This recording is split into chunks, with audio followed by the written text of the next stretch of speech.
General Brar ने लिखा कि असी एक पिक्टोरियल स्कैच तैयार कर लिया दरबार साहब का, उन्होंने एनलार्ज करके बड़ा बोर्ड ते लाता। जो जो इनफॉर्मेशन आउंदी सी कि कित्थे किहड़े मोर्चे ते किन्ने किहड़े मोर्चे की की हालत है, वो उस स्कैच के उत्ते ही लिखी जाती है।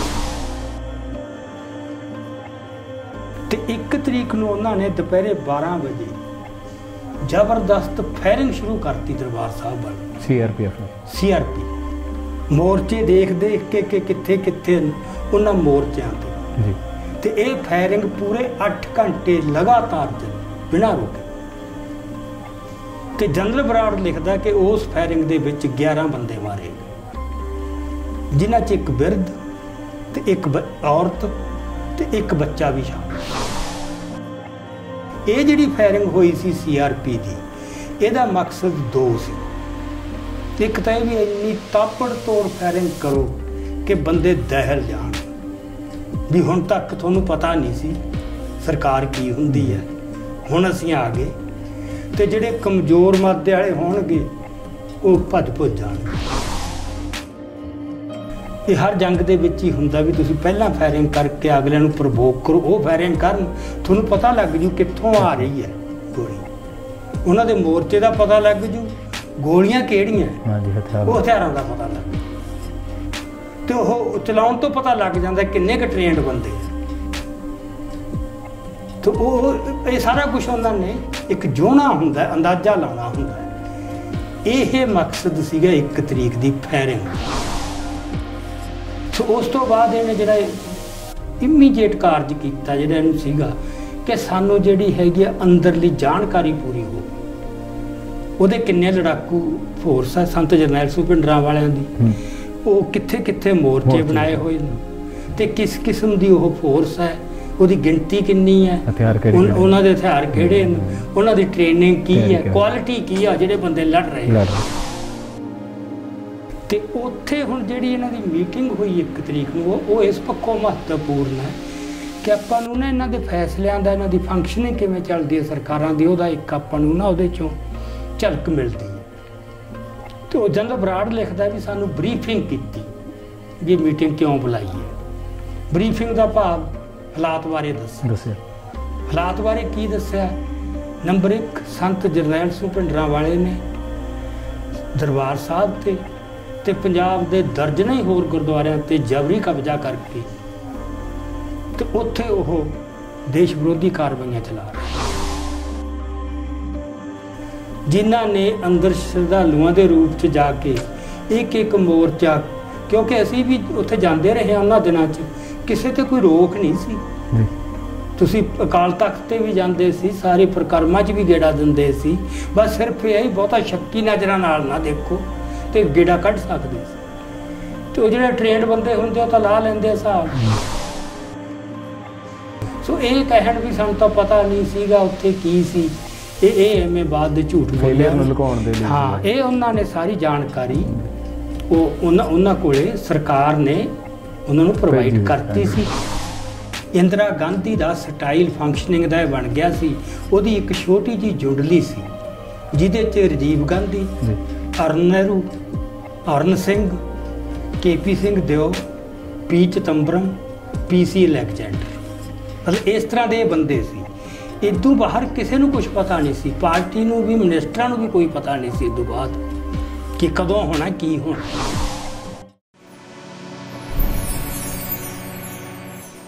दस एक व्यू पॉइंट चैनल देख रहे सारे दर्शकों का मैं मेहर सिंह स्वागत करदा जी। वाहिगुरू जी का खालसा, वाहिगुरू जी की फतेह। अपने वादे मुताबिक अज असीं तुहाडे रूबरू होए हां तीजे घल्लूघारे यानी कि 1984 के दरबार साहब उत्ते फौजी हमले के बारे गलबात करने लई। 31 तरीक दी गलबात जिहड़ी तुसीं वो पिछली वीडियो दे विच सुण चुके हो।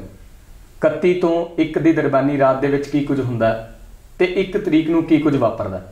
सिलसिलेवार तरीके दे नाल असीं दिनां दे घटनाक्रम नूं जाणन दी कोशिश करांगे हरेक एपीसोड दे विच। अज असीं गल करांगे 1 तरीक दे सारे मंजर दे बारे।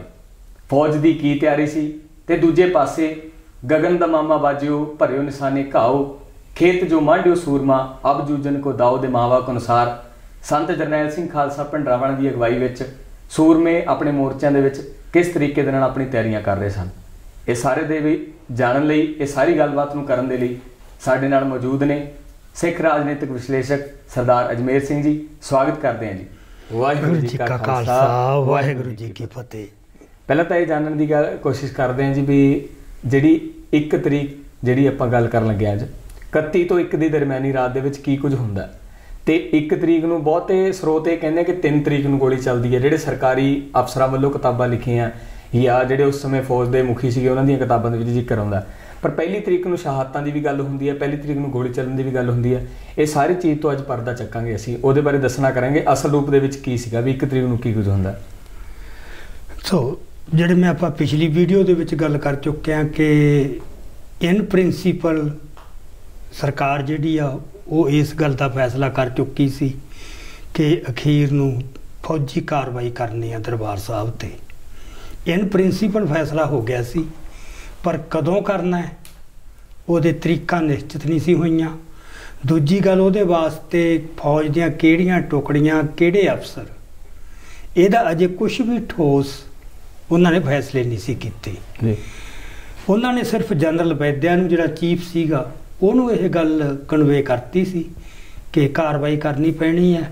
ਗਾਂ ਜਨਰਲ ਵੈਦਿਆ ਨੇ ਦੇਖਣਾ ਸੀ ਕਿ ਕਿਹੜੀ ਫੌਜ ਤੇ ਕਿਹੜੀਆਂ ਟੁਕੜੀਆਂ ਵਰਤਣੀਆਂ, ਕਿਹੜੇ ਅਫਸਰ ਵਰਤਣੇ ਨੇ ਤੇ ਕਿੱਥੇ ਕਿੱਥੇ ਕੀ ਉਹਦੀ ਤਾਇਨਾਤੀ ਕਰਨੀ ਹੈ।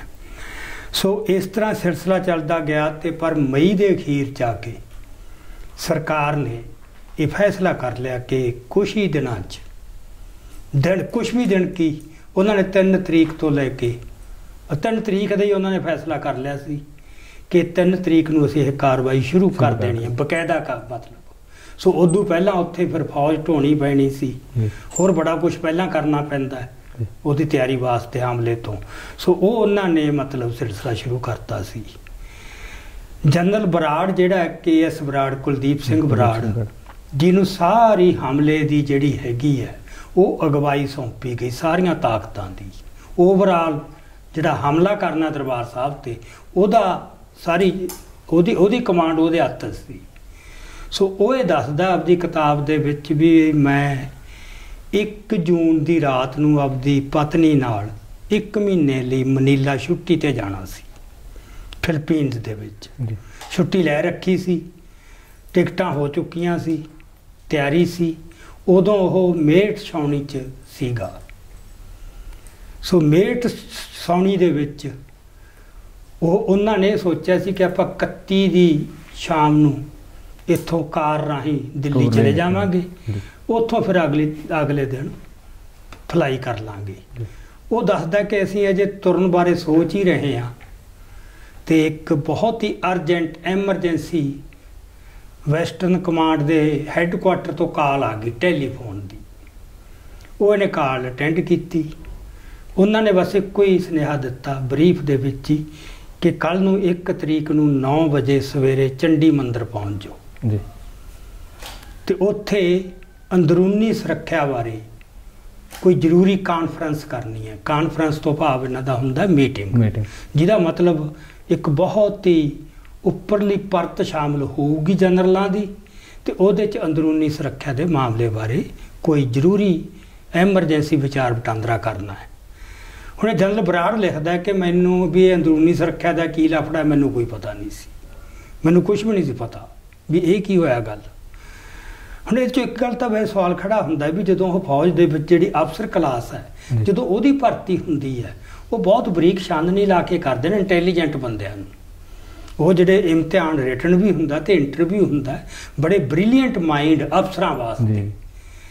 ਸੋ ਜਨਰਲ ਬਰਾੜ ਮਤਲਬ ਦੇਖੋ ਦੈਟ ਵੇ ਤਾਂ ਬ੍ਰਿਲੀਅੰਟ ਹੋਣਾ ਹੀ ਹੈ, ਪਰ 1 ਸਾਲ ਤੋਂ ਸਾਰੇ ਦੇਸ਼ 'ਚ ਰੌਲਾ ਪੈ ਰਿਹਾ ਪੰਜਾਬ ਦਾ। ਮੀਡੀਆ, ਦੂਰਦਰਸ਼ਨ, ਰੇਡੀਓ, ਸਭ ਕੁਛ ਤੇ ਮੇਰਟ ਹੀ ਬੈਠਾ ਉਹ, ਕੋਈ ਇਹ ਵੀ ਨਹੀਂ ਕਿਤੇ ਬਹੁਤ ਦੂਰ ਪਹੁੰਚਿਆ ਹੋਇਆ। ਮਤਲਬ ਉਹਨੂੰ ਇਹ ਵੀ ਅੰਦਾਜ਼ਾ ਨਾ ਲੱਗਿਆ, ਉਹ ਗੈਸ ਹੀ ਨਹੀਂ ਕਰ ਸਕਿਆ ਵੀ ਕੋਈ ਆਹ ਗੱਲ ਵੀ ਹੋ ਸਕਦੀ ਹੈ ਦਰਬਾਰ ਸਾਹਿਬ ਤੇ ਹਮਲੇ ਵਾਲੀ। ਮਤਲਬ ਇੱਥੋਂ ਪਤਾ ਲੱਗਦਾ ਕਿ ਜਿਹੜੀ ਟ੍ਰੇਨਿੰਗ ਹੈ ਤੁਹਾਡੀ, ਉਹ ਤੁਹਾਡੀ ਬੁੱਧੀ ਨੂੰ ਵੀ ਕਿਵੇਂ ਖੁੰਡਾ ਕਰ ਦਿੰਦੀ ਹੈ, ਤੁਹਾਨੂੰ ਪੁਰਜੇ ਕਿਵੇਂ ਬਣਾਉਂਦੀ ਹੈ। ਭਰਤੀ ਕਰਨ ਵੇਲੇ ਜ਼ਰੂਰ ਟਣਕਾ ਕੇ ਦੇਖਦੇ ਆ, ਉਦੋਂ ਬਾਅਦ ਉਹਨਾਂ ਨੇ ਆਪਦੇ ਮੁਤਾਬਕ ਉਹਨੂੰ ਘੜ ਲੈਣਾ ਹੁੰਦਾ ਬਸ।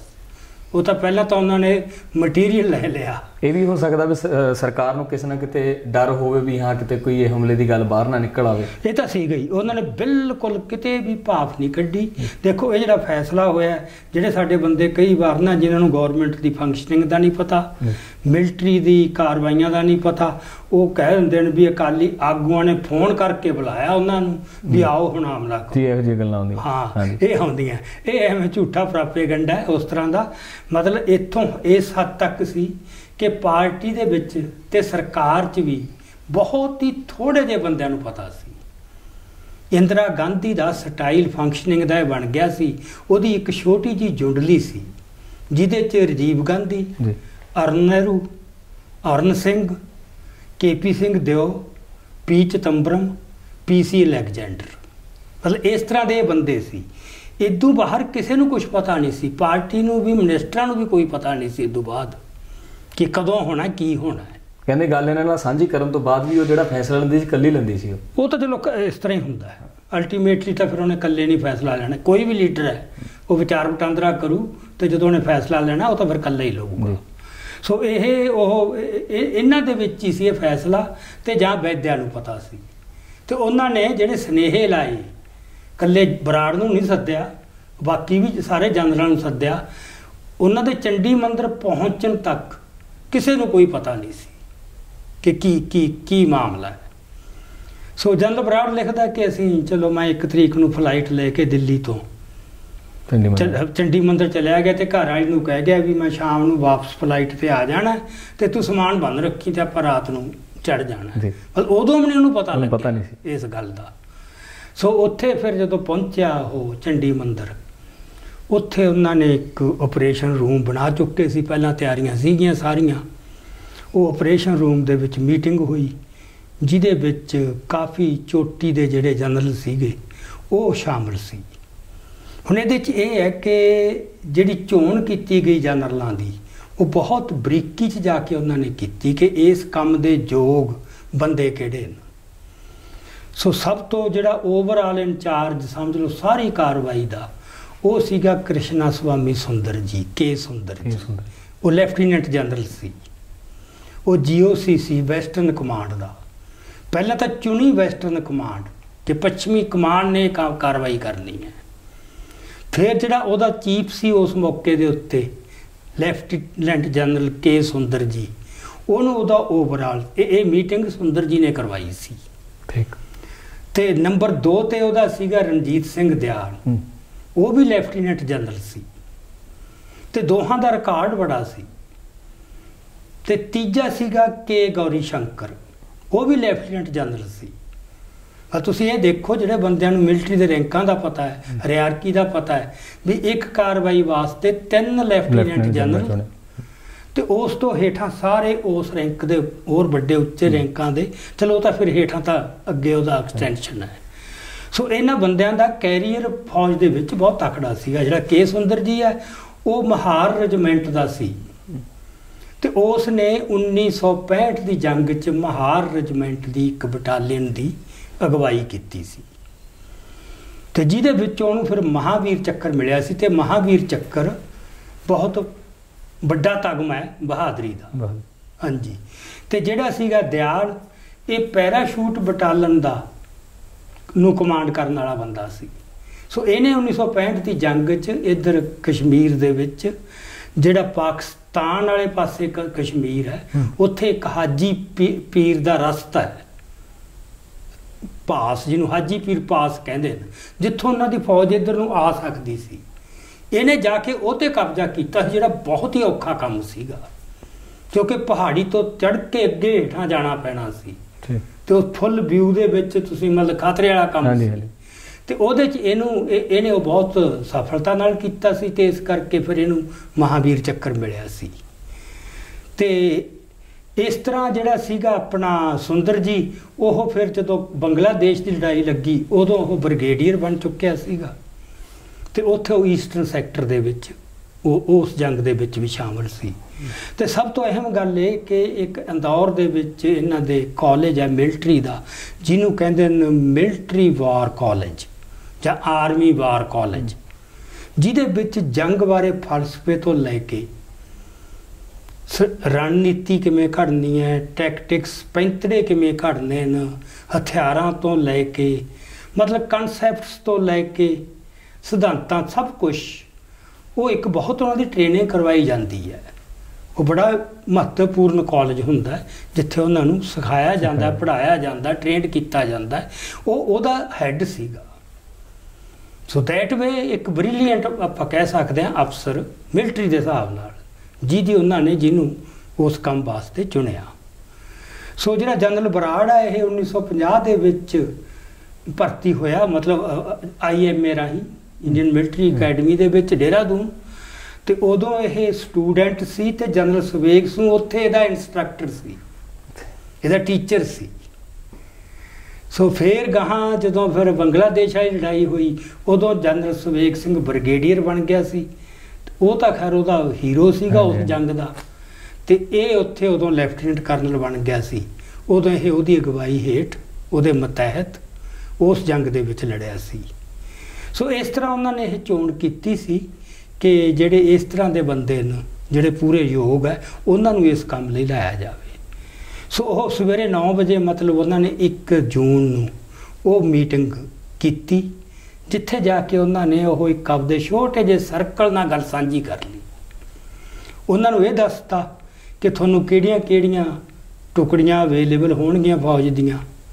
ਜਿਵੇਂ ਜਨਰਲ ਬਰਾੜ ਨੂੰ ਕਹਿਤਾ ਵੀ ਜਿਹੜਾ ਅੰਦਰ ਵੜਨ ਦਾ ਕੰਮ ਹੈ, ਜਿਹੜਾ ਕੈਪਚਰ ਕਰਨਾ ਜਿਹਨੂੰ ਕਹਿੰਦੇ ਨੇ ਵੀ ਕਬਜ਼ਾ ਕਰਨਾ ਦਰਬਾਰ ਸਾਹਿਬ 'ਤੇ, ਇਹ ਸਾਰੀ ਜੰਗ ਦਾ ਤੂੰ ਕਰਤਾ ਧਰਤਾ। ਤੇ ਉਹਦੇ ਵਾਸਤੇ ਉਹਨੂੰ ਮਤਲਬ ਇੱਕ ਪੂਰੀ ਇਨਫੈਂਟਰੀ ਡਿਵੀਜ਼ਨ ਸੌਂਪਤੀ, 9 ਇਨਫੈਂਟਰੀ ਡਿਵੀਜ਼ਨ।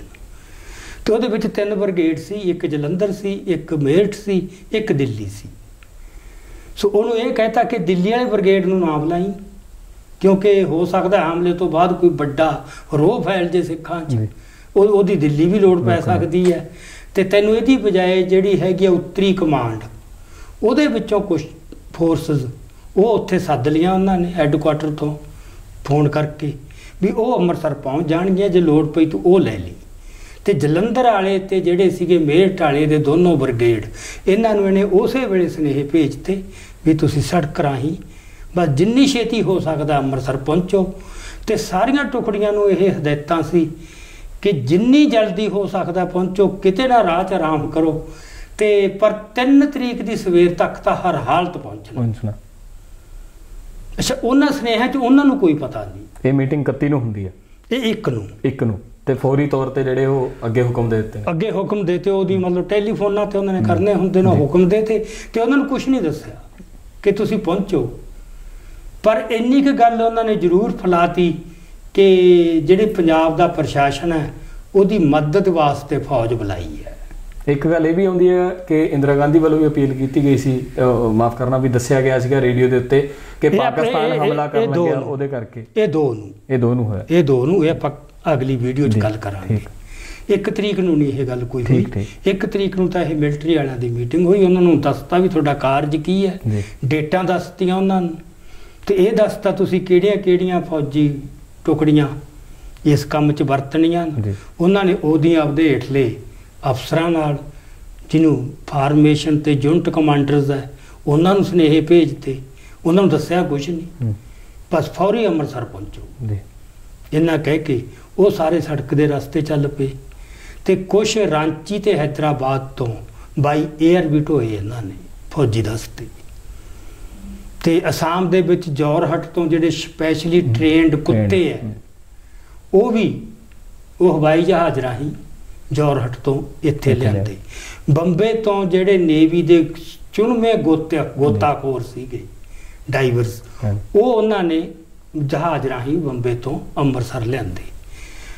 ਮਤਲਬ ਮੈਡੀਕਲ ਕੋਰ ਤੋਂ ਲੈ ਕੇ ਇੰਜੀਨੀਅਰਿੰਗ ਕੋਰ ਤੱਕ, ਮਤਲਬ ਇਸ ਹੱਦ ਤੱਕ ਬਰੀਕ ਪਲੈਨਿੰਗ ਸੀ ਕਿ ਕੁਝ ਘੰਟਿਆਂ ਦੀ ਕਾਰਵਾਈ ਹੋਣੀ ਹੈ। ਉਹਦੇ ਵਿੱਚ ਬਿਲਡਿੰਗਾਂ ਨੂੰ ਥੋੜਾ ਬਹੁਤਾ ਨੁਕਸਾਨ ਹੋ ਸਕਦਾ ਹੈ, ਪਰ ਦਿਨ ਚੜ੍ਹਨ ਤੋਂ ਪਹਿਲਾਂ ਦਰਬਾਰ ਸਾਹਿਬ ਤੋਂ ਕੀਰਤਨ ਰਿਲੇ ਕਰਨਾ ਆਪਾਂ, ਤੇ ਉਦੋਂ ਤੱਕ ਜਿਹੜਾ ਥੋੜਾ ਬਹੁਤਾ ਕਿਤੇ ਨੁਕਸਾਨ ਹੋਇਆ ਹੋ, ਕਿਤੇ ਸੀਮੈਂਟ ਉਖੜਿਆ ਹੋ ਜਾਂ ਉਹ ਟੁੱਟ ਭੱਜ ਰਾਤੇ ਰਾਤ ਠੀਕ ਕਰ ਦੇਣੀ ਹੈ, ਉਹਦੇ ਵਾਸਤੇ ਸਪੈਸ਼ਲ ਬੰਦੇ ਬੁਲਾਏ ਹੋਏ ਸੀ।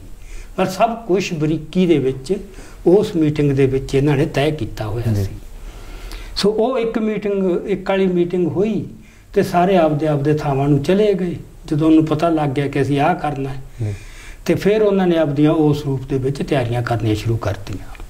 ਸੋ ਇਹ ਜਨਰਲ ਬਰਾੜ ਉੱਥੇ ਹੀ ਰਿਹਾ, ਚੰਡੀ ਮੰਦਰ ਉੱਥੇ ਹੀ ਇਹਦਾ ਇੱਕ ਆਫਿਸ ਬਣ ਗਿਆ ਤੇ ਉਹੀ ਹਾਲ ਜਿੱਥੇ ਮੀਟਿੰਗ ਹੋਈ ਸੀ ਉਹਨੂੰ ਆਪਰੇਸ਼ਨ ਰੂਮ ਬਣਾ ਲਿਆ। ਆਪਰੇਸ਼ਨ ਰੂਮ ਦਾ ਮਤਲਬ ਜੰਗ 'ਚ ਇਹ ਹੁੰਦਾ ਜਿੱਥੇ ਬਹਿ ਕੇ ਹਰ ਪਲਾਨ ਵਿਚਾਰੀ ਜਾਂਦੀ ਹੈ, ਉਹਦੇ ਤੇ ਬਹਿਸ ਹੁੰਦੀ ਹੈ, ਉਹਨੂੰ ਉੱਪਰਲੇ ਅਫਸਰਾਂ ਤੱਕ ਭੇਜਿਆ ਜਾਂਦਾ ਹੈ, ਉਹ ਜੋ ਸੁਝਾਅ ਦਿੰਦੇ ਨੇ ਉਹ ਵਿੱਚ ਸ਼ਾਮਲ ਕੀਤੇ ਜਾਂਦੇ ਆ, ਪਰ ਵਾਰ-ਵਾਰ ਉਹਨੂੰ ਸੋਧਿਆ ਬਦਲਿਆ, ਅਖੀਰ ਨੂੰ ਫਾਈਨਲ ਰੂਪ ਦਿੱਤਾ ਜਾਂਦਾ ਹੈ। ਫਿਰ ਉਹ ਬਾਰ ਗੇਮਸ ਕਹਿੰਦੇ ਨੇ, ਮਤਲਬ ਕਾਫੀ ਬਰੀਕੀ 'ਚ ਡਿਟੇਲ 'ਚ ਜਾ ਕੇ ਉਹ ਸਾਰੀਆਂ ਤਿਆਰੀਆਂ ਹੁੰਦੀਆਂ। ਸੋ ਉਹ ਸਾਰਾ ਕੁਛ ਉਹਨਾਂ ਨੇ ਪ੍ਰੋਸੈਸ ਸ਼ੁਰੂ ਕਰਤਾ। ਜਨਰਲ ਬਰਾੜ ਨੇ ਲਿਖਿਆ ਕਿ ਅਸੀਂ ਇੱਕ ਪਿਕਟੋਰੀਅਲ ਸਕੈਚ ਤਿਆਰ ਕਰ ਲਿਆ ਦਰਬਾਰ ਸਾਹਿਬ ਦਾ, ਉਹਨੂੰ ਇਨਲਾਰਜ ਕਰਕੇ ਵੱਡਾ ਬੋਰਡ ਤੇ ਲਾਤਾ। ਜੋ ਇਨਫੋਰਮੇਸ਼ਨ ਆਉਂਦੀ ਸੀ ਕਿ ਕਿੱਥੇ ਕਿਹੜੇ ਮੋਰਚੇ ਤੇ ਕਿਹੜੇ ਮੋਰਚੇ ਦੀ ਕੀ ਹਾਲਤ ਹੈ, ਉਹ ਉਸ ਸਕੈਚ ਦੇ ਉੱਤੇ ਹੀ ਲਿਖੀ ਜਾਂਦੇ ਸੀ ਤਾਂ ਕਿ ਤੁਹਾਨੂੰ ਲਗਾਤਾਰ ਮਾੜੀ ਜਿਹੀ ਨਜ਼ਰ ਮਾਰ ਕੇ ਉਹ ਸਾਰੀ ਤੁਹਾਨੂੰ ਪਤਾ ਲੱਗਦਾ ਰਹੇ।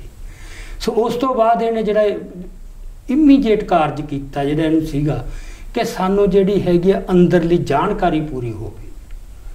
ਉਹਦੇ ਕਿੰਨੇ ਲੜਾਕੂ ਫੋਰਸ ਹੈ ਸੰਤ ਜਰਨੈਲ ਸਿੰਘ ਭਿੰਡਰਾਂ ਦੀ, ਉਹ ਕਿੱਥੇ ਕਿੱਥੇ ਮੋਰਚੇ ਬਣਾਏ ਹੋਏ ਨੇ ਤੇ ਕਿਸ ਕਿਸਮ ਦੀ ਉਹ ਫੋਰਸ ਹੈ, ਉਹਦੀ ਗਿਣਤੀ ਕਿੰਨੀ ਹੈ, ਉਹਨਾਂ ਦੇ ਹਥਿਆਰ ਕਿਹੜੇ ਨੇ, ਉਹਨਾਂ ਦੀ ਟ੍ਰੇਨਿੰਗ ਕੀ ਹੈ, ਕੁਆਲਿਟੀ ਕੀ ਆ ਜਿਹੜੇ ਬੰਦੇ ਲੜ ਰਹੇ। ਤੇ ਚਲੋ ਬਾਅਦ ਦੇ ਵਿੱਚ ਤਾਂ ਜਨਰਲ ਬਰਾੜ ਨੇ ਲਿਖਿਆ ਕਿ ਸਾਨੂੰ ਜਿਹੜਾ ਸਭ ਤੋਂ ਵੱਧ ਜਿਹੜਾ ਨੁਕਸਾਨ ਸਾਡਾ ਤਾਂ ਵੱਧ ਹੋ ਗਿਆ, ਸਾਨੂੰ ਨਾ ਜਿਹੜੀ ਖੁਫੀਆ ਜਾਣਕਾਰੀ ਨਹੀਂ ਸੀ ਬਿਲਕੁਲ। ਇਸ ਕੰਮ 'ਚ ਪਹਿਲੀ ਫੇਲ ਹੋਈ ਸਿਵਲ ਪ੍ਰਸ਼ਾਸਨ, ਪਰ ਇਹ ਉਹਨੇ ਇੱਕ ਸਿਰਫ ਬਹਾਨਾ ਬਣਾਇਆ। ਉਹੀ ਗੱਲ ਹੈ ਵੀ ਇਹ ਕਿੰਨੀ ਕੁ ਸੱਚਾਈ ਹੈ ਇਸ ਚੀਜ਼ ਦੇ ਵਿੱਚ? ਇਹ ਤਾਂ ਸੱਚਾਈ ਨਹੀਂ, ਕਿਉਂਕਿ ਹੁਣ ਤੱਕ ਉਹ ਡਾਕੂਮੈਂਟ ਹੀ ਬਾਹਰ ਆ ਗਏ ਵੀ ਇਹਨਾਂ ਨੇ ਤਾਂ ਸੇਵਾਵਾਂ ਲਈਆਂ ਬਰਤਾਨੀਆ ਦੀ ਖੁਫੀਆ ਏਜੰਸੀ ਦੀਆਂ, ਜਿਨ੍ਹਾਂ ਨੇ ਅੰਦਰ ਸ਼ਰਧਾਲੂਆਂ ਦੇ ਰੂਪ 'ਚ ਜਾ ਕੇ ਇੱਕ ਮੋਰਚਾ, ਕਿਉਂਕਿ ਅਸੀਂ ਵੀ ਉੱਥੇ ਜਾਂਦੇ ਰਹੇ ਉਹਨਾਂ ਦਿਨਾਂ 'ਚ, ਕਿਸੇ ਤੇ ਕੋਈ ਰੋਕ ਨਹੀਂ ਸੀ। ਤੁਸੀਂ ਅਕਾਲ ਤਖਤ ਤੇ ਵੀ ਜਾਂਦੇ ਸੀ, ਸਾਰੇ ਪ੍ਰਕਰਮਾਂ 'ਚ ਵੀ ਗੇੜਾ ਦਿੰਦੇ ਸੀ, ਬਸ ਸਿਰਫ ਇਹ ਹੀ ਬਹੁਤਾ ਸ਼ੱਕੀ ਨਜ਼ਰਾਂ ਨਾਲ ਨਾ ਦੇਖੋ ਤੇ ਗੇੜਾ ਕੱਢ ਸਕਦੇ ਸੀ। ਤੇ ਉਹ ਜਿਹੜੇ ਟ੍ਰੇਨਡ ਬੰਦੇ ਹੁੰਦੇ ਉਹ ਤਾਂ ਲਾ ਲੈਂਦੇ ਹਿਸਾਬ। ਸੋ ਇਹ ਕਹਿਣ ਵੀ ਸਾਨੂੰ ਤਾਂ ਪਤਾ ਨਹੀਂ ਸੀਗਾ ਉੱਥੇ ਕੀ ਸੀ, ਇਹ ਐਵੇਂ ਬਾਅਦ ਦੇ ਝੂਠ ਬੋਲਿਆ। ਹਾਂ, ਇਹ ਉਹਨਾਂ ਨੇ ਸਾਰੀ ਜਾਣਕਾਰੀ ਉਹਨਾਂ ਕੋਲੇ ਸਰਕਾਰ ਨੇ ਉਹਨਾਂ ਨੂੰ ਪ੍ਰੋਵਾਈਡ ਕਰਤੀ ਸੀ, ਪਰ ਫਿਰ ਵੀ ਇਹਨੇ ਜਨਰਲ ਬਰਾੜ ਨੇ ਇਹ ਕੰਮ ਫਿਰ ਦੁਬਾਰਾ ਕਰਵਾਇਆ। ਵੀ 1 ਤਰੀਕ ਨੂੰ ਜਦੋਂ ਮੀਟਿੰਗ ਕੀਤੀ ਉਹਦੇ 'ਚ ਇਹਨੇ ਜਿਹੜੀਆਂ ਪੰਜਾਬ ਦੀਆਂ ਖੁਫੀਆ ਏਜੰਸੀਆਂ ਜਾਂ ਪੰਜਾਬ ਦਾ ਜਿਹੜਾ ਸਿਵਲ ਪ੍ਰਸ਼ਾਸਨ ਹੈ ਉਹਨਾਂ ਦੀ ਵੀ ਮਤਲਬ ਮਦਦ ਲਈ, ਤੇ ਇੱਕ ਇਹਦਾ ਅਫਸਰ ਸੀਗਾ ਬ੍ਰਿਗੇਡੀਅਰ DV ਰਾਓ, ਤੇ ਉਹ ਜਲੰਧਰ ਸੀ, ਉਹਨੂੰ ਵੀ ਮਤਲਬ ਕਿਹਾ ਵੀ ਤੂੰ ਆਪਦੀ ਫੋਰਸ ਤੋਂ, ਉਹਨਾਂ ਦਾ ਕੰਮ ਹੀ ਰੈਕੀ ਕਰਨਾ ਸੀ, ਜਿਹੜੇ ਰੈਕੀ ਲਈ ਟ੍ਰੇਨਡ ਸੀ।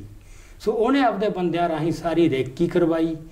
ਫਿਰ ਜਿਹੜੇ ਇਹਨੇ ਕਮਾਂਡੋ ਅੰਦਰ ਭੇਜਣੇ ਸੀ 10 ਗਾਰਡਸ ਦੇ 66ਵੇਂ ਕਮਾਂਡੋ, ਉਹਨਾਂ 'ਚੋਂ ਇੱਕ ਕੈਪਟਨ ਜਸਵੀਰ ਸਿੰਘ ਰੈਣਾ ਜੀ ਦਾ ਬੜਾ ਮੁੜ ਕੇ ਨਾਂ ਬਹੁਤ ਮਸ਼ਹੂਰ ਹੋਇਆ ਹੈ। ਉਹਨੇ ਕਿਹਾ ਵੀ ਮੈਂ ਜਾ ਕੇ ਲੈ ਕੇ ਆਉਣਾ ਜਾਣਕਾਰੀ। ਉਹ ਸ਼ਰਧਾਲੂ ਬਣ ਕੇ ਅੰਦਰ ਗਿਆ ਤੇ ਉਹ ਮਤਲਬ ਘੰਟਾ ਘਰ ਵਾਲੇ ਪਾਸਿਓਂ ਦਾਖਲ ਹੋਇਆ, ਸਾਰੀਆਂ ਪ੍ਰਕਰਮਾਂ ਵਿੱਚ ਦੀ ਹੋ ਕੇ, ਅਕਾਲ ਤਖਤ ਸਾਹਿਬ ਹੋ ਕੇ, ਉੱਪਰ ਦੀ ਪ੍ਰਕਰਮਾਂ ਵਿੱਚ ਦੀ ਹੋ ਕੇ, ਤੇ ਲੰਗਰ ਵਾਲੇ ਪਾਸੇ ਸਰਾਵਾਂ ਵਿੱਚ ਦੀ ਹੋ ਕੇ ਬਾਹਰ ਨਿਕਲ ਗਿਆ। ਉਹ ਸਾਰੀ ਝਾਤੀ ਮਾਰ ਆਇਆ ਸੀ ਜਿੰਨੀ ਕੁ ਲੋੜ ਸੀ ਵੀ ਕਿੰਨੇ ਕੁ ਲੱਗਦਾ ਮੋਰਚੇ ਵਿਜੀਬਲ ਜੋ ਲੱਗਦੇ ਨੇ ਤੇ ਕਿੰਨੇ ਕੁ ਬੰਦੇ ਭਲਾ ਹੋ ਸਕਦੇ ਆ ਅੰਦਰ। ਸੋ ਇਹ ਸਾਰਾ ਕੁਝ ਉਹਨਾਂ ਨੇ ਪਹਿਲਾਂ ਕੀਤਾ। ਤੇ ਉੱਥੇ ਹੁਣ ਜਿਹੜੀ ਇਹਨਾਂ ਦੀ ਮੀਟਿੰਗ ਹੋਈ 1 ਤਰੀਕ ਨੂੰ, ਉਹ ਇਸ ਪੱਖੋਂ ਮਹੱਤਵਪੂਰਨ ਹੈ ਕਿ ਆਪਾਂ ਨੂੰ ਨਾ ਇਹਨਾਂ ਦੇ ਫੈਸਲਿਆਂ ਦਾ, ਇਹਨਾਂ ਦੀ ਫੰਕਸ਼ਨਿੰਗ ਕਿਵੇਂ ਚੱਲਦੀ ਹੈ ਸਰਕਾਰਾਂ ਦੀ, ਉਹਦਾ ਇੱਕ ਆਪਾਂ ਨੂੰ ਨਾ ਉਹਦੇ 'ਚੋਂ ਝਲਕ ਮਿਲਦੀ ਹੈ। ਤੇ ਉਹ ਜਨਰਲ ਬਰਾੜ ਲਿਖਦਾ ਵੀ ਸਾਨੂੰ ਬਰੀਫਿੰਗ ਕੀਤੀ ਵੀ ਮੀਟਿੰਗ ਕਿਉਂ ਬੁਲਾਈ ਹੈ। ਬਰੀਫਿੰਗ ਦਾ ਭਾਵ ਹਾਲਾਤ ਬਾਰੇ ਦੱਸਿਆ। ਹਾਲਾਤ ਬਾਰੇ ਕੀ ਦੱਸਿਆ? ਨੰਬਰ 1, ਸੰਤ ਜਰਨੈਲ ਸਿੰਘ ਭਿੰਡਰਾਂ ਵਾਲੇ ਨੇ ਦਰਬਾਰ ਸਾਹਿਬ ਤੇ ਪੰਜਾਬ ਦੇ ਦਰਜਨਾਂ ਹੀ ਹੋਰ ਗੁਰਦੁਆਰਿਆਂ ਤੇ ਜਬਰੀ ਕਬਜ਼ਾ ਕਰਕੇ ਤੇ ਉੱਥੇ ਉਹ ਦੇਸ਼ ਵਿਰੋਧੀ ਕਾਰਵਾਈਆਂ ਚਲਾ ਰਿਹਾ ਹੈ। ਸਰਕਾਰ ਵੱਲੋਂ ਕਿਹਾ ਗਿਆ। ਹਾਂ, ਮਤਲਬ ਇਹਨਾਂ ਨੂੰ ਜਨਰਲਾਂ ਨੂੰ ਇਹ ਕਿਹਾ ਗਿਆ। ਦੂਜਾ ਉਹਨਾਂ ਨੇ ਇਹ ਕਿਹਾ ਕਿ ਪੰਜਾਬ ਪ੍ਰਸ਼ਾਸਨ ਨਕਾਰਾ ਹੋ ਗਿਆ। ਤੀਜਾ ਇਹ ਕਿਹਾ ਕਿ ਜਿਹੜੀ ਪੰਜਾਬ ਪੁਲਿਸ ਹੈ ਉਹਦੇ 'ਚ ਘੁਸਪੈਠ ਹੋ ਗਈ ਅੱਤਵਾਦੀਆਂ ਦੀ, ਉਹ 'ਤੇ ਕੋਈ ਯਕੀਨ ਨਾ ਕਰੋ। ਚੌਥੀ ਗੱਲ ਇਹ ਕਹੀ ਕਿ ਜਿਹੜੇ ਅਕਾਲੀ ਆਗੂ ਹੈ, ਇੰਦਰਾ ਗਾਂਧੀ ਨੇ ਪੂਰਾ ਯਤਨ ਕੀਤਾ ਉਹਨਾਂ ਨਾਲ ਵੀ ਉਹਨਾਂ ਨੂੰ ਗੱਲਬਾਤ ਰਾਹੀਂ ਕੋਈ ਸਮਝੌਤਾ ਹੋ ਸਕੇ। ਬੜੀਆਂ ਹੈਰਾਨੀਜਨਕ ਗੱਲਾਂ ਨੇ ਜੀ ਇਹ ਇੱਕ ਤਰ੍ਹਾਂ ਤੋਂ। ਤੇ ਉਹ ਕਹਿੰਦੇ ਪਰ ਵੀ ਉਹਨਾਂ ਦਾ ਜੋ ਰਵੱਈਆ ਸੀ ਉਹ ਸਮਝੌਤੇ ਨਹੀਂ ਸੀ ਕਰਨਾ ਚਾਹੁੰਦੇ, ਉਹ ਸਾਰੇ ਹਾਲਾਤ ਨੂੰ ਵਿਗਾੜਨਾ ਚਾਹੁੰਦੇ ਸੀ। ਇਸ ਕਰਕੇ ਇੰਦਰਾ ਗਾਂਧੀ ਦੀ ਕੋਈ ਵਾਹ ਨਾ ਗਈ। ਤੇ ਉਹ ਇਹ ਅਕਾਲੀ ਆਗੂਆਂ ਦਾ ਅਗਲਾ ਉਹਨਾਂ ਨੇ ਕਿਹਾ ਵੀ ਜਿਹੜੇ ਉੱਥੇ ਹਾਈ ਪ੍ਰੀਸਟ ਜਿਹਨੂੰ ਕਹਿੰਦੇ ਆ ਜਥੇਦਾਰ, ਜਿਹਨੂੰ ਸਿੰਘ ਸਾਹਿਬ ਸਾਰੇ, ਉਹ ਤੇ ਅਕਾਲੀ ਆਗੂ ਸੰਤ ਜਰਨੈਲ ਸਿੰਘ ਤੇ ਕੰਟਰੋਲ ਕਰਨ 'ਚ ਬੁਰੀ ਤਰ੍ਹਾਂ ਹੱਥ ਕੜੇ ਨੇ ਉਹਨਾਂ ਦੇ ਵੀ ਕੁਝ ਨਹੀਂ ਹੋ ਸਕਦਾ।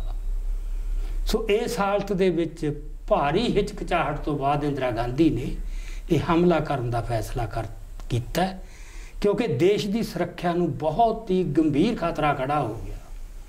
ਤੇ ਜੇ ਫੌਰੀ ਕਾਰਵਾਈ ਨਾ ਹੋਈ ਤਾਂ 3 ਜੂਨ ਨੂੰ ਸੰਤ ਲੌਂਗੋਵਾਲ ਨੇ ਸੱਦਾ ਦਿੱਤਾ ਕਿ ਪੰਜਾਬ 'ਚੋਂ ਅਨਾਜ ਦੀ ਢੋਆ ਢੁਆਈ ਅਸੀਂ ਬੰਦ ਕਰ ਦੇਣੀ ਹੈ, ਜਿਹਦਾ ਮਤਲਬ ਕਣਕ ਖਰੀਦੀ ਪਈ ਸੀ, ਜੂਨ ਦਾ ਮਹੀਨਾ ਆ ਗਿਆ ਸੀ, ਤੇ ਵੀ ਅਸੀਂ ਉਹ ਕਣਕ ਬਾਹਰ ਨਹੀਂ ਜਾਣ ਦੇਣੀ। ਸੋ ਇਹ ਵੀ ਇੱਕ ਇਹਨਾਂ ਨੇ ਬਹਾਨਾ ਬਣਾਇਆ ਵੀ ਅਸੀਂ 3 ਤਰੀਕ ਕਿਉਂ ਚੁਣੀ। ਤੇ 3 ਤਰੀਕ ਨੂੰ ਆਪਾਂ ਨੂੰ ਪਤਾ ਹੈ ਕਿ ਉਸੇ ਦਿਨ 5ਵੇਂ ਪਾਤਸ਼ਾਹ ਦਾ ਸ਼ਹੀਦੀ ਪੁਰਬ ਸੀ, ਤੇ ਉਹਦੇ 'ਚ ਪਤਾ ਹੀ ਸੀਗਾ ਕਿ ਸ਼ਰਧਾਲੂਆਂ ਨੇ ਆਉਣਾ, ਵੱਡੀ ਗਿਣਤੀ 'ਚ ਆਉਣਾ, ਇਹ ਸਾਰਾ ਕੁਝ ਉਹਨਾਂ ਨੂੰ ਪਤਾ ਸੀ। ਪਰ ਉਹਨਾਂ ਨੇ ਵੀ ਸੰਤ ਲੌਂਗੋਵਾਲ ਨੇ ਆਹ ਕਹਿਤਾ ਬਹਾਨਾ ਬਣਾ ਕੇ, ਹਾਲਾਂਕਿ ਉਹ ਸੱਦਾ ਕੀ ਸੀ ਤੇ ਉਹ ਤੇ ਕਿੰਨਾ ਕਾਮਲ ਹੋਣਾ ਸੀ ਜਾਂ ਉਹਦੇ ਨਾਲ ਕੀ ਫਰਕ ਪੈਣਾ ਸੀ ਕਿੰਨਾ ਕੁ, ਚਲੋ ਇਹ ਤਾਂ ਗੱਲਾਂ ਵੱਖਰੀਆਂ ਨੇ। ਸੋ ਉਹਨਾਂ ਨੇ ਇਹ ਬਰੀਫਿੰਗ ਜਿਹੜਾ ਕਹਿੰਦਾ ਵੀ ਸਾਨੂੰ ਕੀਤੀ। ਹੁਣ ਤੁਸੀਂ ਇਹ ਦੇਖੋ ਵੀ ਜਿਹੜੇ ਬੰਦੇ ਸਮਾਜ ਦੇ ਬਹੁਤ ਹੀ ਇੰਟੈਲੀਜੈਂਟ ਬ੍ਰਿਲੀਅੰਟ ਮਾਈਂਡ ਆਉਂਦੇ ਆ, ਕੋਈ ਬਹਿਸ ਨਹੀਂ, ਕੋਈ ਸਵਾਲ ਨਹੀਂ, ਅੱਛਾ ਸਰ ਠੀਕ ਹੈ, ਦੇਸ਼ ਨੂੰ ਖਤਰਾ ਖੜਾ ਹੋ ਗਿਆ, ਓਕੇ। ਪਰ ਤੁਸੀਂ ਦੇਖੋ ਬਣਦਾ ਕੀ ਹੈ, ਭਾਵੇਂ ਜਥੇਬੰਦੀਆਂ ਹੋਣ ਤੇ ਇੰਸਟੀਟਿਊਸ਼ਨਸ ਹੋਣ, ਉਹਨਾਂ ਵਿੱਚ ਮਤਲਬ ਬੰਦਿਆਂ ਨੂੰ ਸੋਚਣ ਜਿਹੜਾ ਆਪਦਾ ਇੰਡੀਪੈਂਡੈਂਟ ਦਿਮਾਗ ਹੈ ਉਹ ਪੁਰਜੇ ਬਣ ਜਾਂਦੇ ਨੇ ਹੌਲੀ ਹੌਲੀ ਉਸ ਤਰ੍ਹਾਂ ਦੇ। ਸੋ ਕਿਸੇ ਵੀ ਲੈਵਲ ਤੇ ਕੋਈ ਬਹਿਸ ਨਹੀਂ, ਕੋਈ ਸ਼ੰਕਾ ਨਹੀਂ, ਕੋਈ ਸਵਾਲ ਨਹੀਂ, ਕੋਈ ਕਿੰਤੂ ਪਰੰਤੂ ਨਹੀਂ। ਸੋ ਇਹ ਫਿਰ ਫੈਸਲਾ ਹੋ ਗਿਆ ਤੇ ਉਹਨੂੰ ਚਲੋ ਇੰਪਲੀਮੈਂਟ ਕਰਨ ਤੁਰ ਪਏ। ਤੇ ਉਹਦੇ ਵਿੱਚ ਉਹਨਾਂ ਨੇ ਫਿਰ ਆਪਣੀ ਜਿਹੜੀ ਸੀਗੀ ਇਹ ਕੀਤਾ ਕਿ 1 ਤਰੀਕ ਨੂੰ ਜਿਹੜੀ CRP ਹੈ ਉਹਨੇ 31 ਦੀ ਰਾਤ ਨੂੰ ਮੋਰਚੇ ਸਾਰੇ ਮੱਲ ਲਏ ਸੀ ਆਲੇ ਦੁਆਲੇ। ਕਿਉਂਕਿ ਤੁਸੀਂ ਤਾਂ ਸ਼ਾਇਦ ਨਹੀਂ ਦੇਖੇ ਹੋਣੇ, ਉਸ ਮੌਕੇ ਜਿਹੜਾ ਦਰਬਾਰ ਸਾਹਿਬ ਸੀ ਉਹ ਜਿਵੇਂ ਹੁਣ ਉਹਦਾ ਆਲਾ ਦੁਆਲਾ ਤੁਹਾਨੂੰ ਦਿਸਦਾ ਇਸ ਤਰ੍ਹਾਂ ਨਹੀਂ ਸੀ। ਇੰਨੀਆਂ ਤੰਗ ਗਲੀਆਂ ਸੀ ਤੇ 4-4 ਮੰਜ਼ਲੇ ਮਕਾਨ ਸੀ ਬਹੁਤ, ਤੇ ਬਹੁਤ ਸੰਘਣੀ ਉੱਥੇ ਆਬਾਦੀ ਸੀ। ਤੇ ਉਹ ਮਕਾਨਾਂ ਦੇ ਵਿੱਚ ਵੀ ਤਾਂ ਛੱਤਾਂ ਦੇ ਉੱਤੇ ਸਿੱਖ ਜੁਝਾਰੂਆਂ ਨੇ ਆਪਦੇ ਮੋਰਚੇ ਬਣਾਏ ਸੀ ਜਾਂ ਆਬਜ਼ਰਵੇਟਰੀ ਪੋਸਟ ਜਿਹਨੂੰ ਕਹਿੰਦੇ ਆ ਵੀ ਦੇਖਣ ਵਾਸਤੇ ਉਟਕ ਸੀ। ਸੋ ਉਹ ਜਾ ਕੇ CRP ਨੇ ਸਾਰੇ ਮੱਲ ਲੀਆਂ 1 ਤਰੀਕ ਨੂੰ। ਤੇ 1 ਤਰੀਕ ਨੂੰ ਉਹਨਾਂ ਨੇ ਦੁਪਹਿਰੇ 12 ਵਜੇ ਜ਼ਬਰਦਸਤ ਫਾਇਰਿੰਗ ਸ਼ੁਰੂ ਕਰਤੀ ਦਰਬਾਰ ਸਾਹਿਬ ਵੱਲ। CRP ਨੇ ਮੋਰਚੇ ਦੇਖ ਕੇ ਕਿ ਕਿੱਥੇ ਉਹਨਾਂ ਮੋਰਚਿਆਂ ਤੇ ਜੀ। ਤੇ ਇਹ ਫਾਇਰਿੰਗ ਪੂਰੇ 8 ਘੰਟੇ ਲਗਾਤਾਰ ਚੱਲੀ ਬਿਨਾਂ ਰੁਕੇ। ਤੇ ਜਨਰਲ ਬਰਾੜ ਲਿਖਦਾ ਕਿ ਉਸ ਫਾਇਰਿੰਗ ਦੇ ਵਿੱਚ 11 ਬੰਦੇ ਮਾਰੇ ਗਏ, ਜਿਨ੍ਹਾਂ 'ਚ ਇੱਕ ਬਿਰਧ ਤੇ ਇੱਕ ਔਰਤ ਤੇ ਇੱਕ ਬੱਚਾ ਵੀ ਸ਼ਾਮਲ ਸੀ। ਮਤਲਬ ਕਿੰਨੀ ਹੈਵੀ ਫਾਇਰਿੰਗ ਇਹ ਸਭ ਨੂੰ ਪਤਾ ਹੈ। ਇਹ ਮੈਨੂੰ ਬਾਅਦ ਵਿੱਚ ਜਹਦਾ ਟੋੜਾ ਨੇ ਵੀ ਦੱਸਿਆ ਕਿ ਜਦੋਂ ਅਸੀਂ ਇਹ ਖਬਰ ਸੁਣੀ ਫਾਇਰਿੰਗ ਹੋ ਗਈ, ਮੈਂ ਇੱਕਦਮ ਦਰਬਾਰ ਸਾਹਿਬ ਪਹੁੰਚ ਗਏ। ਪਰ ਕਮਾਲ ਦੀ ਗੱਲ ਹੈ, ਇੱਕ ਵੀ ਹੋਰ ਅਕਾਲੀ ਆਗੂ ਜਦੋਂ ਪਤਾ ਲੱਗ ਗਿਆ ਫਾਇਰਿੰਗ ਸ਼ੁਰੂ ਹੋ ਗਈ, ਕੋਈ ਉੱਥੇ ਨਹੀਂ ਪਹੁੰਚਿਆ। ਲੌਂਗੋਵਾਲ ਉੱਥੇ ਸੀ, ਪਹਿਲਾਂ ਹੀ ਸੀਗਾ, ਇਹ ਟੌੜਾ ਪਹੁੰਚਿਆ, ਬਾਕੀ ਨਾ ਬਾਦਲ ਨਾ ਕੋਈ ਨਾ ਕੋਈ ਵੀ ਨਹੀਂ, ਕੋਈ ਪਹੁੰਚੇ ਨਹੀਂ, ਆਪਦੇ ਘਰੇ ਬਹਿ ਗਏ ਬਸ। ਸੋ ਇਹ ਸਾਰੀ ਕਹਾਣੀ 'ਚੋਂ ਬੜੇ ਰੰਗ ਉਗੜਦੇ ਨੇ, ਇਕੱਲੇ ਸਰਕਾਰ ਦੇ ਨਹੀਂ ਤੇ ਸਭ ਕੁਛ ਦੇ। ਤੇ ਸੋ ਇਸ ਤਰ੍ਹਾਂ ਫਿਰ ਉਹਨਾਂ ਨੇ ਜਿਹੜੀ ਉਹ ਤਿਆਰੀ ਹੈ ਉਹ ਕੀਤੀ। ਤੇ ਉਹਨਾਂ ਦੀ ਸਕੀਮ ਇਹ ਸੀ ਕਿ ਜਿਹੜੀ ਮਿਲਟਰੀ ਨੇ ਜਿਹੜੇ ਮੋਰਚੇ ਮੱਲਣੇ ਨੇ ਉਹ 3 ਨੂੰ ਮੱਲਣੇ ਆ। ਇਹ ਜਿਹੜੀ ਫਾਇਰਿੰਗ ਹੋਈ ਸੀ CRP ਦੀ, ਇਹਦਾ ਮਕਸਦ 2 ਸੀ। ਇੱਕ ਤਾਂ ਇਹ ਵੀ ਇੰਨੀ ਤਾਬੜ ਤੋੜ ਫਾਇਰਿੰਗ ਕਰੋ कि बंदे दहल जान भी हुण तक तुहानूं पता नहीं सी सरकार की हुंदी है, हुण असीं आ गए। ते जिहड़े कमज़ोर मादे वाले होणगे वो भज भुज जाणगे। ते दूजा इहदे पिछे एक मिलटरी दा पेच भी सी। ये हर जंग दे विच ही हुंदा भी तुसीं पहलां फायरिंग करके अगले नूं प्रवोक करो, वो फायरिंग करन, तुहानूं पता लग जू कित्थों आ रही है गोली, उन्हां दे मोर्चे दा पता लग जू, गोलियां किहड़ियां वो हथियारां दा पता लग जू, ते वो चलाउण तो पता लग जांदा किन्ने क ट्रेंड बंदे है। तो वो ये सारा कुछ उन्होंने एक जोना हुंदा, अंदाजा लाउणा हुंदा है। ये मकसद सीगा 1 तरीक दी फायरिंग दा। गोलीबारी तो पहला कोई किस तरह की अपील की गई संगत? ना ना ना, उदन कोई अपील नहीं, एकदम ही ये। हाँ, क्योंकि उत्थे देखो अपने बहुत बड़ी गिनती श्रद्धालु भी पहुंचने शुरू हो गए सी। 3 नूं गुरपुरब सीगा शहीदी समागम, ਤੇ ਉਸ ਤੋਂ ਇਲਾਵਾ ਅਕਾਲੀਆਂ ਦਾ ਧਰਮ ਜਦੋਂ ਮੋਰਚਾ ਚੱਲ ਰਿਹਾ ਸੀ 500 ਵਰਕਰਾਂ ਦਾ ਜਥਾ ਸੰਗਰੂਰ ਵਾਲਾ, ਉਹ ਭਲਵਾਨ ਪਿੰਡ ਦੇ ਜਿਹੜੇ ਸਰਪੰਚ ਦੀ ਅਗਵਾਈ ਹੇਠ ਉਹ ਉੱਥੇ 500 ਬੰਦਾ ਉਹਨਾਂ ਦਾ ਤਾਂ ਗ੍ਰਿਫਤਾਰੀ ਦੇਣ ਵਾਸਤੇ ਬੈਠਾ ਸੀ। ਬਾਕੀ ਰੂਟੀਨ 'ਚ ਹੀ ਬਹੁਤ ਬੰਗਲਾਦੇਸ਼ ਦਿਆਂ ਨੇ ਉਂਝ ਕੁਝ ਬੰਦਿਆਂ ਨੇ ਵੱਡੀ ਸੈਂਕੜਿਆਂ ਦੀ ਗਿਣਤੀ ਸ਼ਰਨ ਲਈ ਹੋਈ ਸੀ, ਜਿਹੜੇ ਉੱਥੋਂ ਲੰਗਰ ਵਗੈਰਾ ਛਕਦੇ ਸੀ ਤੇ ਆਪਦਾ ਦਿਨ ਕੱਟ ਰਹੇ ਸੀਗੇ। ਉਹ ਉੱਥੇ ਵੱਡੀ ਗਿਣਤੀ ਸ਼ਾਮ ਸੀਗੇ। ਫਿਰ ਤੁਸੀਂ ਉਸ ਮੌਕੇ ਤਾਂ ਇਹ ਹੈ ਕਿ ਜਿਹੜੇ ਕਰਮਚਾਰੀ SGPC ਦੇ ਉਹਨਾਂ ਸਾਰਿਆਂ ਦੇ ਜਿਹੜੇ ਰਿਹਾਇਸ਼ਾਂ ਉਹ ਨੇੜੇ ਤੇੜੇ, ਕੁਛ ਅੰਦਰ ਤੇ ਕੁਛ ਉਹ ਤੋਂ ਬਾਹਰ ਨੇੜੇ ਤੇੜੇ, ਉਹ ਘਰ ਉਹਨਾਂ ਦੇ, ਬੱਚੇ ਉਹਨਾਂ ਦੇ, ਪਰਿਵਾਰ ਉਹਨਾਂ ਦਾ, ਉਹ ਸਾਰਾ ਕੁਛ ਹੀ ਉੱਥੇ ਟਰੈਪ ਹੋ ਗਿਆ ਵਾ, ਘਿਰ ਗਿਆ ਸਾਰੇ ਕੁਛ 'ਚ, ਕਿਉਂਕਿ ਉਦੋਂ ਪਹਿਲਾਂ ਵਾਰਨਿੰਗ ਕੋਈ ਨਹੀਂ ਦਿੱਤੀ ਵੀ ਤੁਸੀਂ ਨਿਕਲ ਜਾਓ ਇੱਥੋਂ। ਸੈਂਸਰਸ਼ਿਪ ਜਿਹੜੀ ਹੈ 1 ਤਰੀਕ ਨੂੰ ਲੱਗਦੀ ਹੈ ਜੀ? ਨਹੀਂ, 1 ਨੂੰ ਕੁਛ ਨਹੀਂ ਹੋਇਆ। ਮੈਂ ਇਹ ਆਪਾਂ ਦੱਸਾਂਗੇ, ਇਹ ਸਭ ਕੁਝ 2 ਨੂੰ ਹੁੰਦਾ ਹੈ। ਠੀਕ ਹੈ ਜੀ। 1 ਤਰੀਕ ਨੂੰ ਤਾਂ ਆਹੀ ਕੁਛ ਹੋਇਆ, ਗੋਲੀ ਚੱਲੀ ਹੈ। ਗੋਲੀ ਚੱਲੀ ਹੈ ਤੇ ਇਦੋਂ ਵੱਧ ਇੰਪੋਰਟੈਂਟ ਹੈ ਵੀ ਫੌਜ ਪਹੁੰਚਣੀ ਸ਼ੁਰੂ ਹੋ ਗਈ ਹੈ, ਕਿਸੇ ਨੂੰ ਸ਼ੱਕ ਨਾ ਪਵੇ। ਕਹਾਣੀ ਇਹ ਫਲਾਈ ਕਿ ਸਿਵਲ ਪ੍ਰਸ਼ਾਸਨ ਦੀ ਮਦਦ ਵਾਸਤੇ ਆ ਰਹੀ ਹੈ। ਹੁਣ ਜਿਹੜੀ ਸਿਵਲ ਪ੍ਰਸ਼ਾਸਨ ਦੀ ਮਦਦ ਵਾਸਤੇ ਜਦੋਂ ਫੌਜ ਆਉਂਦੀ ਹੈ ਉਹਦਾ ਇੱਕ ਕਾਇਦਾ ਹੈ ਵਿਧਾਨ ਮੁਤਾਬਕ ਕਿ ਸਿਵਲ ਪ੍ਰਸ਼ਾਸਨ ਮੰਗ ਕਰਦਾ ਕੋਈ ਕੁਦਰਤੀ ਆਫਤ ਆ ਜੇ, ਹੜ੍ਹ ਆ ਗਿਆ, ਭੁਚਾਲ ਆ ਗਿਆ, ਬਿਮਾਰੀ ਫੈਲ ਗਈ, ਸਿਵਲ ਪ੍ਰਸ਼ਾਸਨ ਤੋਂ ਪੂਰਾ ਕੰਮ ਨਹੀਂ ਹੋ ਰਿਹਾ, ਉਦੋਂ ਫਿਰ ਫੌਜ ਦੀ ਮਦਦ, ਫੌਜ ਨੂੰ ਮਦਦ ਲਈ ਬੁਲਾਉਂਦੇ ਆ। ਉਹ ਲਿਖਤੀ ਮੰਗ ਪੇਸ਼ ਕਰਦੇ ਆ ਲਿਖਤੀ ਤੌਰ ਤੇ। ਉਸ ਲਿਖਤੀ ਮੰਗ ਤੇ ਫੌਜ ਸ਼ਾਮ ਆਉਂਦੀ ਹੈ। ਇੱਥੇ ਇਹ ਕੁਛ ਨਹੀਂ ਕੀਤਾ, ਕੁਛ ਵੀ ਨਹੀਂ ਕੀਤਾ। ਤੇ ਆਪਦੇ ਅਫਸਰਾਂ ਨੂੰ ਕਹਿਤਾ ਕਿ ਹੁਣ ਸਭ ਕੁਝ ਤੁਹਾਡੇ ਹੀ।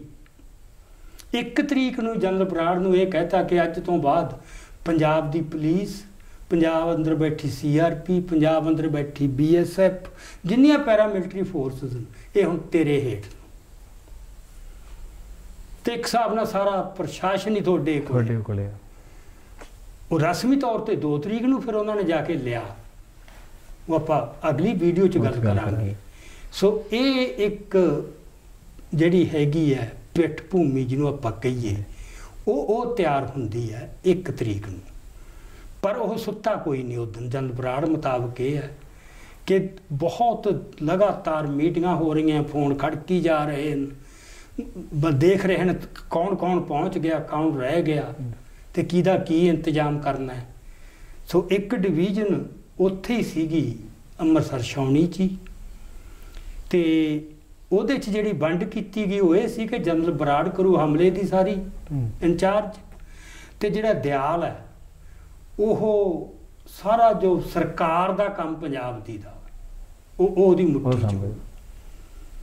ਤੇ ਸਾਰੇ ਜਿੰਨੇ ਪੰਜਾਬ ਦੇ ਗੁਰਦੁਆਰੇ ਹੈ, ਜਿੱਥੇ ਕਿਤੇ ਲੱਗਦਾ ਹੈ ਵੀ ਉੱਥੋਂ ਬਾਹਰ ਕੱਢਣੇ ਨੇ, ਹਮਲਾ ਕਰਨਾ, ਉਹਨੂੰ ਫੁੱਲ ਅਧਿਕਾਰ ਸੀ ਵੀ ਤੂੰ ਸਾਰੇ ਗੁਰਦੁਆਰਿਆਂ 'ਚੋਂ ਅੱਤਵਾਦੀ ਜਿਹਨੂੰ ਕਹਿੰਦੇ ਸੀ ਤੂੰ ਉਹ ਬਾਹਰ ਕੱਢਣੇ। ਕੋਈ ਸੀਗਾ ਉੱਥੇ ਬਾਕੀ ਗੁਰਦੁਆਰਿਆਂ 'ਚ?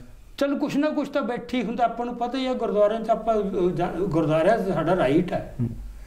ਮਤਲਬ ਇਹ ਥੋੜਾ ਜਗਾਰੂ ਸਿੰਘ ਉੱਥੇ ਕੋਈ ਬੈਠੇ ਸੀ ਹੁੰਦੇ ਸੀ ਗੁਰਦੁਆਰਿਆਂ 'ਚ, ਬਾਅਦ ਦੇ ਵਿੱਚ ਵੀ ਆਪਾਂ ਖਾੜਕੂ ਲਹਿਰ ਵੇਲੇ ਵੀ ਦੇਖਦੇ ਹਾਂ ਗੁਰਦੁਆਰਿਆਂ 'ਚ ਹੁੰਦੇ ਨੇ। ਹਾਂ, ਇਹ ਸਾਡੀ ਰਵਾਇਤ ਹੈ ਇੱਕ। ਸੋ ਇਹ ਕੋਈ ਗੁਨਾਹ ਨਹੀਂ। ਤੇ ਕੁਛ ਥਾਵਾਂ ਤੇ ਪਰ ਉਹ ਉਸ ਤਰ੍ਹਾਂ ਨਹੀਂ ਸੀ, ਕੋਈ ਹਾਰਡ ਕੋਰ ਨਹੀਂ, ਹਾਰਡ ਕੋਰ ਸਾਰੇ ਉੱਥੇ ਹੀ ਸੀਗੇ। ਸੋ ਇਸ ਕਰਕੇ ਉਹਨਾਂ ਨੇ ਫਿਰ ਇਹ ਕੰਮ ਕੀਤਾ। ਤੇ ਜਿਹੜਾ ਗੌਰੀ ਸ਼ੰਕਰ ਸੀ, ਕੇ ਗੌਰੀ ਸ਼ੰਕਰ ਲੈਫਟੀਨੈਂਟ ਜਨਰਲ, ਉਹਦੀ ਡਿਊਟੀ ਇਹ ਲਾਈ ਕਿ ਤੂੰ ਆਪਣੀ ਸਾਰੀ ਉਹ ਸੀਲ ਕਰ ਦੇ ਬਾਰਡਰ, ਇੱਥੋਂ ਖੇਮਕਰਨ ਤੋਂ ਲੈ ਕੇ ਜੰਮੂ ਤੱਕ। ਉਹਨੇ ਉਹ ਸਾਰੀ ਉਹਦਾ ਕੰਮ ਉਹ ਲਾਇਆ। ਮਤਲਬ ਬੜੀ ਬਰੀਕੀ ਦੇ ਵਿੱਚ ਸਾਰੀ ਪਲੈਨਿੰਗ ਹੋ ਕੇ ਉਹਨਾਂ ਨੇ ਤਾਕਤਾਂ ਦੀ ਤਾਇਨਾਤੀ ਕਰਤੀ। ਬਾਕੀ ਫਿਰ ਆਪਾਂ ਜਿਹੜੀ ਕੱਲ੍ਹ ਨੂੰ ਵੀਡੀਓ 2 ਤਰੀਕ ਨੂੰ ਕੀ ਹੋਇਆ, ਅਸਲ ਦੇ ਵਿੱਚ ਜਿਹੜਾ ਤੁਸੀਂ ਪੁੱਛ ਰਹੇ ਸੀਗੇ ਇੰਦਰਾ ਦਾ ਭਾਸ਼ਣ ਜੀ, ਤੇ ਜਿਹੜੇ ਸਰਕਾਰ ਨੇ ਕਦਮ ਚੁੱਕੇ, ਕਰਫਿਊ, ਸੈਂਸਰਸ਼ਿਪ, ਉਹ ਸਾਰੀਆਂ ਪਾਬੰਦੀਆਂ, ਉਹ ਸਾਰੇ ਕੁਛ ਦਾ ਅਮਲ ਉਹ ਫਾਰਮਲੀ 2 ਨੂੰ ਸ਼ੁਰੂ ਹੋਇਆ। 1 ਨੂੰ ਲੋਕਾਂ ਨੂੰ ਅਜੇ ਵੀ ਨਹੀਂ ਸੀ ਪੂਰਾ ਯਕੀਨ ਆ ਰਿਹਾ, ਜੇ ਲੱਗਦਾ ਵੀ ਸੀ ਕਿ ਕੁਛ ਕਰਨਗੇ ਕਾਰਵਾਈ, ਇਹ ਨਹੀਂ ਸੀ ਵੀ ਇਸ ਲੈਵਲ ਤੇ ਕਰਨਗੇ। ਸੋ ਇਹ ਹਾਲਤ ਸੀ।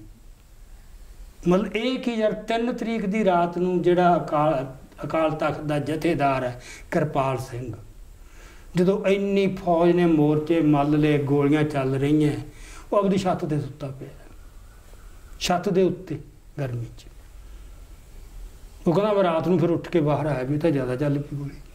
ਮਤਲਬ ਬੰਦੇ ਕਿੰਨੇ ਭੋਲੇ ਸੀ, ਭੋਲੇ ਕਹਿ ਲਓ ਕੀ ਕਹੀਏ, ਮਤਲਬ ਕਿਸੇ ਨੂੰ ਲੱਗ ਹੀ ਨਹੀਂ ਸੀ ਰਿਹਾ ਵੀ ਕੀ ਹੋ ਰਿਹਾ ਹੈ, ਸੀਰੀਅਸਲੀ ਲੱਗ ਹੀ ਨਹੀਂ ਸੀ ਰਿਹਾ। ਇਹ ਜਿਉਂ-ਜਿਉਂ ਦਿਨ ਵਧਣਗੇ ਇਹ ਬੜੇ ਇਹ 'ਚੋਂ ਸਿਲਸਿਲੇ ਉਧੜਨਗੇ। ਬਹੁਤ ਘੱਟ ਸਾਡੇ ਕੋਲ ਜਾਣਕਾਰੀ ਹੈ ਵੀ ਅਸਲ ਦੇ ਵਿੱਚ ਕੀ ਹੋਇਆ। ਕਈ ਵਾਰ ਰਲਗੱਡ ਹੁੰਦਾ, ਜਿਹੜਾ 5 ਨੂੰ ਹੋਇਆ ਉਹ ਬੰਦਾ ਕਹਿੰਦਾ 2 ਨੂੰ ਹੋ ਗਿਆ। ਹਾਂ, ਇਹ ਸਾਰੀਆਂ ਗੱਲਾਂ ਇੱਕ ਪੜਾਅਵਾਰ ਸਿਲਸਿਲੇਵਾਰ ਅੱਗੇ ਵਧੀਆਂ ਹਨ ਤੇ ਇਹਦੀ ਪੂਰੀ ਪਿਕਚਰ ਸਾਫ਼ ਹੋਣੀ ਚਾਹੀਦੀ ਹੈ। ਸੋ ਇਹ ਸੀ 1 ਤਰੀਕ ਦੀ ਜਿਹੜੀ ਕਾਰਵਾਈ ਫੌਜ ਵੱਲੋਂ ਕਰੀ ਗਈ, CRPF ਵੱਲੋਂ ਕਰੀ ਗਈ, ਤੇ ਫੌਜ ਦੀਆਂ ਜਿਹੜੀਆਂ ਮੀਟਿੰਗਾਂ ਹੋਈਆਂ ਉਸ ਬਾਰੇ ਜਿਹੜੀ ਜਾਣਕਾਰੀ ਤੁਹਾਡੇ ਨਾਲ ਸਾਂਝੀ ਕੀਤੀ ਹੈ। ਹੁਣ 2 ਤਰੀਕ ਨੂੰ ਕੀ ਹੁੰਦਾ ਉਸ ਦੇ ਬਾਰੇ ਵੀ ਅਸੀਂ ਤੁਹਾਨੂੰ ਛੇਤੀ ਅਗਲੀ ਵੀਡੀਓ ਦੇ ਵਿੱਚ, ਅਗਲੇ ਸਿਲਸਿਲੇ ਦੇ ਵਿੱਚ ਤੁਹਾਡੇ ਨਾਲ ਸਾਂਝਾ ਕਰਾਂਗੇ। ਕੋਸ਼ਿਸ਼ ਕਰਾਂਗੇ ਉਹ ਤੱਥ ਪੇਸ਼ ਕਰੀਏ ਜਿਹੜੇ ਹੁਣ ਤੱਕ ਨਹੀਂ ਪਹੁੰਚੇ ਜਾਂ ਉਲਝੇ ਰੂਪ ਦੇ ਵਿੱਚ ਤੁਹਾਡੇ ਤੱਕ ਪਹੁੰਚੇ ਹੋਏ ਨੇ। ਤਾਂ ਦਿਓ ਇਜਾਜ਼ਤ। ਵਾਹਿਗੁਰੂ ਜੀ ਕਾ ਖਾਲਸਾ, ਵਾਹਿਗੁਰੂ ਜੀ ਕੀ ਫਤਿਹ।